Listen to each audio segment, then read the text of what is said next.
Hello students, welcome to chemistry Gujarati medium. રસાયણ વિજ્ઞાનની કેટલીક પાયાની સંકલ્પનાઓમાં સ્વાધ્યાય 1.21. આ જે પ્રશ્ન છે એના બે ભાગ છે. પહેલા ભાગમાં એવું છે કે જ્યારે ડાયનાઇટ્રોજન અને ડાયઓક્સિજન એકબીજા સાથે પ્રક્રિયા કરે છે ત્યારે જુદા જુદા સંયોજનો બનાવે છે અને આની માહિતી નીચે પ્રમાણે મળેલ છે. ઓકે, તો ક્વેશ્ચન એમ છે કે ઉપરની પ્રાયોગિક માહિતીમાં કયા રાસાયણિક સંયોગીકરણના નિયમ પડાય છે અને તેનું નિવેદન કરો, મતલબ તેની વ્યાખ્યા લખો. તો પહેલી વાત કે અહીં જે બે છે તત્વ ડાયોક્સિજન અને ડાયનાઇટ્રોજન એ બંને પ્રક્રિયા કરે છે અને ઘણા બધા જુદા જુદા સંયોજનો બનાવે છે. એક તો આ વાત, અને બીજું જે માહિતી આપેલી છે એ દળના રિલેટેડ છે. મતલબ આનાથી ખબર પડી જાય છે કે અહીં ગુણક પ્રમાણના નિયમ પડાય છે. ઓકે, અને તેની વ્યાખ્યા આ પ્રમાણે છે.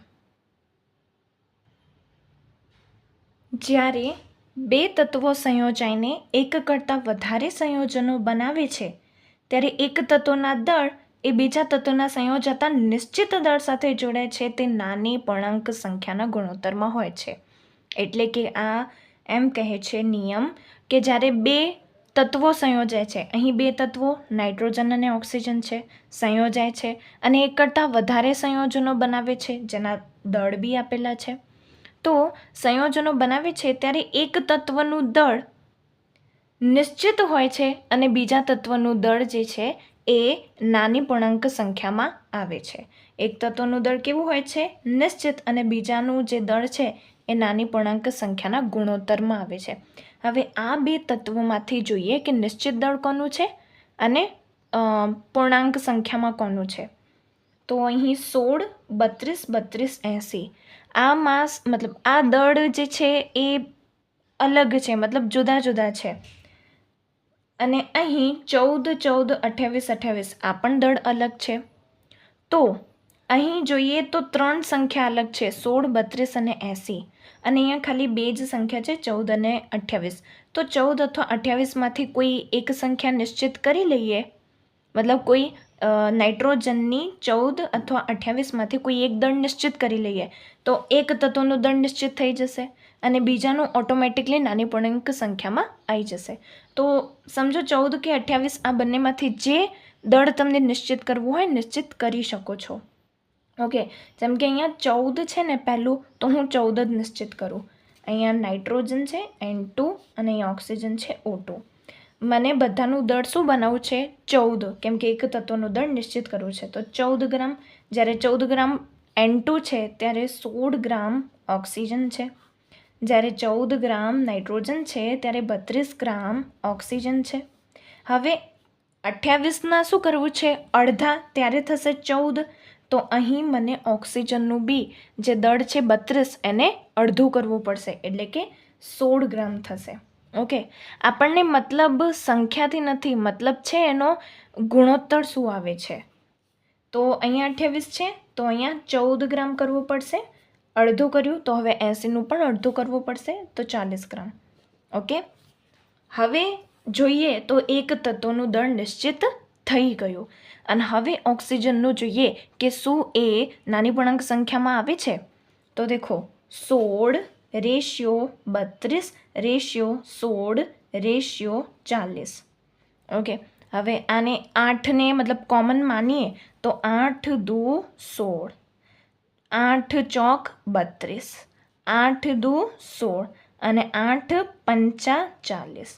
તો આ આવી ગયું નાની પૂર્ણાંક સંખ્યામાં, મતલબ એક તત્વનું દળ નિશ્ચિત, બીજા તત્વનું દળ નાની પૂર્ણાંક સંખ્યામાં આવ્યું, મતલબ આ ડેફિનેટલી ગુણક પ્રમાણના નિયમનો પાલન કરે છે.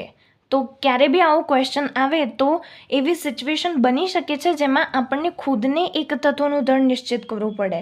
ઓકે, જેમ કે અહીંયા આપણને 14 અથવા 28 આ બંનેમાંથી કોઈ એક તત્વનું દળ આપણને જાતે નિશ્ચિત કરવું પડે. તો ઓકે, આવી રીતે તમે 28 ગ્રામને પણ કરી શકો છો નિશ્ચિત. જવાબ આ જ આવશે, 2:4:2:5. ઓકે, હવે નેક્સ્ટ પાર્ટ જોઈએ. ઓકે, બીજા ભાગમાં નીચેના પરિવર્તનોમાં ખાલી જગ્યા પૂરો. 1 કિલોમીટર કેટલા નેનોમીટર થાય છે? અને એ કેટલા પિકોમીટર થાય છે. મતલબ આમાં એકમોનું રૂપાંતરણ કરવાનું છે. સૌથી પહેલાં આપણને કિલોમીટરમાંથી નેનોમીટરમાં જવું છે. તો 1 કિલોમીટર આને પહેલાં જે છે ને બેઝ એકમ એટલે કે પાયાનો એકમ એમાં ફેરવીએ. કિલોમીટરને પહેલાં ફેરવીએ મીટરમાં. ઓકે, તો દેખો અહીંયા દેખો બરાબરની આ બાજુ મીટર છે અને અહીંયા બી મીટર છે. મતલબ મીટર બેલેન્સ થઈ ગયા. હવે વાત આવે છે કિલોની. તો કિલો એટલે શું? 10³ ઘાત. તો બરાબરની આ બાજુ લખી દીધા 10³ ઘાત. મતલબ હવે બરાબરની બંને બાજુ ઇક્વલ થઈ ગયું, બેલેન્સ થઈ ગયું. હા, મીટરનું મીટર અને કિલોનું 10³ ઘાત. હવે 1 મીટર ઇઝ ઇક્વલ્સ ટુ નો અહીંયા મિલીમીટર છે, નેનોમીટર નહીં મિલીમીટર છે. 1 મીટરમાંથી હવે આપણને જવું છે મિલીમીટરમાં. તો અહીં મીટર બંને બાજુ બેલેન્સ થઈ ગયું. હવે વાત આવે છે મિલીની. મિલી કેટલું હોય છે? તો દેખો NCERT બુકમાં ટેબલ આપેલું છે, એમાં બધા એકમો આપેલા છે, એ મોઢે કરી દેવાના. મિલી 10⁻³ થાય છે. હવે 10⁻³ ને બેલેન્સ કરવા માટે 10⁻³ લખી દીધું. બરાબર. આ એક સમજો રીત છે કે મીટર બેલેન્સ મિલી શું થશે? 10⁻³ તો -3 ને બેલેન્સ કરવા માટે 10⁻³ લખી દીધું. ઓકે, તો આપણને ક્યાં જવું હતું? કિલોમીટરથી મિલીમીટર સુધી. તો અહીંયા આવી ગયું કિલોમીટરથી મિલીમીટર સુધી.